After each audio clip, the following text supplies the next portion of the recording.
1945-yil mart. Yevropa urushdan charchagan. Ammo Boltiq dengizi sohilida joylashgan Dantsig shahrida hali ham hal qiluvchi janglar davom etmoqda. Bu shahar oddiy port emas edi. Bu Germaniyaning so'nggi qo'rg'oni, Boltiqdagi strategik nuqta edi.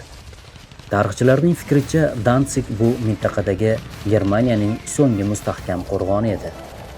Sovet qo'shinlari shaharga yaqinlashganda janglar shunchaki shiddatli emas, vayronkor tus oldi. Manbalarda qayd etilishicha, bombardimon va artilleriya o'qlari bir necha kun davomida tinmasdan yog'ildi. Shahar markazi yonib ketdi. Ko'chalarda tanklar, binolar orasida esa askarlarning o'zaro janglari davom etardi. Sovet qo'shinlari shaharni uch tomondan qamal qildi. Nemislar esa taslim bo'lishni rad etdi va oxirigacha qarshilik ko'rsatdi. 15-martdan boshlangan shiddatli artilleriya zarbalari, ko'cha janglari va yong'inlar natijasida shahar deyarli kulga aylandi. Shaharning katta qismi, jumladan ko'plab tarixiy binolar vayron qilindi. 30-mart 1945-yil jang tugadi.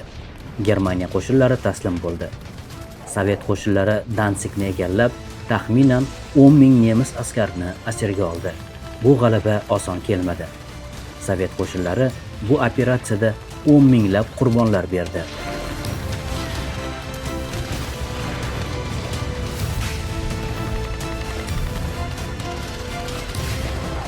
Polshaning Gdansk shahrida o'zbeklarni shahar bilan bog'laydigan yana bir muhim joylar bor.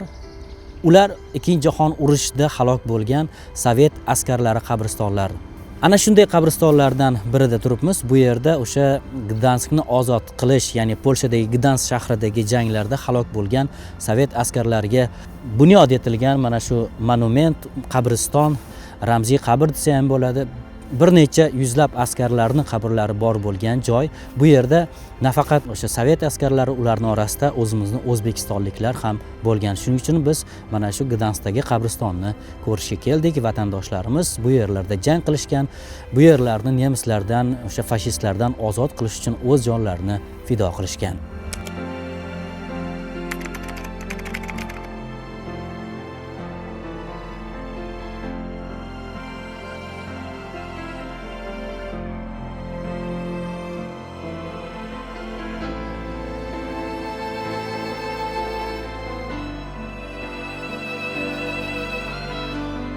Cmentaj Shaunyeji Radzetskih, ya'ni sovet askarlari qabristonining maydoni 165 gektar bo'lib, Gilgudo ko'chasida garnizon qabristoni yonida joylashgan.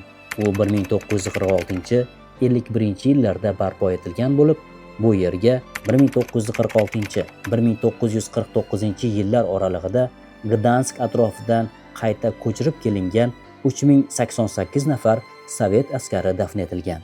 Qabriston tepalik yonbag'rida joylashgan bo'lib, zinapoyalar orqali bog'langan 3 ta terrasadan iborat. Eng yuqori qismida 18 metrli yodgorlik o'rnatilgan. O'rta qismida barelyefli devor joylashgan. Quyi qismida esa qabrlar bo'lib, ular ustiga 1088 ta yodgorlik o'rnatilgan. Qabrlar atrofi granit devor bilan o'ralgan bo'lib, unga shaxsi ma'lum bo'lgan 1291 nafar dafn etilganlarning ismlari o'yib yozilgan.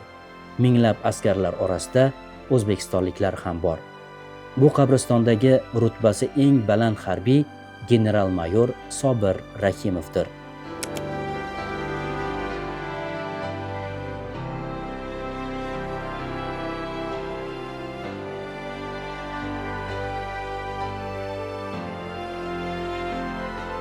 Gdanskni ozod qilish uchun janglarda juda ko'p odamlar halok bo'lgan.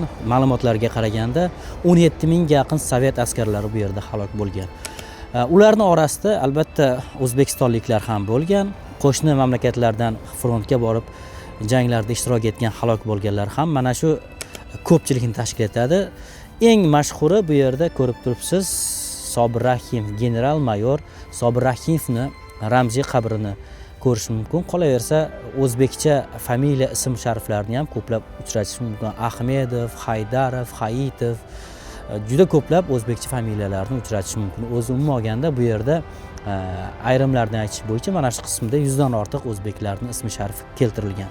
Lekin biz qabrtoshlardagi yozuvlarga qaraydigan bo'lsak, 900 dan ziyod odamlarni, ya'ni sovet askarlarini ismi shariflarini ko'rishimiz mumkin.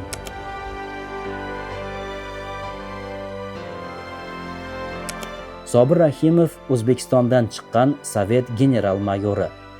Diviziya komandiri sifatida Belorussiya va Polshani ozod qilishda ishtirok etgan. U Sharqiy Prusiyada fashist qo'shinlarini tor-mor qilishda alohida jasorat ko'rsatgan. Uning diviziyasi fashistlar qarshiligini yengib, Dantsig, hozirgi Gdansk shahriga birinchilardan bo'lib kirgan. 30-mart 1945-yilda shahar to'liq fashistlardan ozod qilindi. Sobir Rahimov qo'mondonligidagi diviziya 10 minglab fashistlarni safdan chiqardi. Janglardan birida og'ir yarador bo'lgan Sobir Rahimov 1945-yil 26-mart kuni olamdan o'tgan.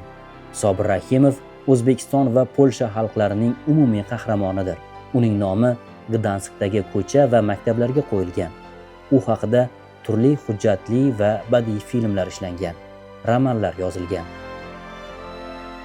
O'zbekiston zaminidan qariyb 4000 kilometr masofadagi Gdansk shahrining ushbu sokin qabristoniga yuzlab o'zbek o'g'lonlari xoki qo'yilgan. Yo'lingiz tushsa, albatta u yerni ziyorat qiling.